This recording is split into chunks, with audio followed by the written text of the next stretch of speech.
Talk about racism being a system, I want you to think about this for a second. Sometimes I do this in smaller workshops. I'll ask people gathered at, circular tables, take 10, 15 minutes, and I want you to sit and brainstorm with your table mates the following. If I were to ask you to come up with some policies, some practices, and some procedures, maybe in schools, maybe in the job market, maybe in law enforcement, maybe in the tax code, just any type of institutional setting. If I were to say your job is to come up with some policies, practices, and procedures that would have the effect of either creating or perpetuating racial inequality. But the trick is you've got to be real slick about it.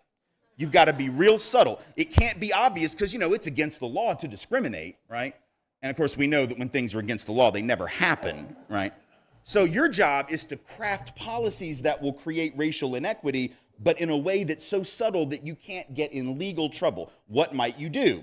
And then when the people at the table do this exercise, we report back. And usually what they'll say is, well, in schools, for instance, I might decide that what we should do is we should fund schools mostly with property taxes, because I know that the effect of that will be that schools that are in poorer areas that are disproportionately of color will have less money.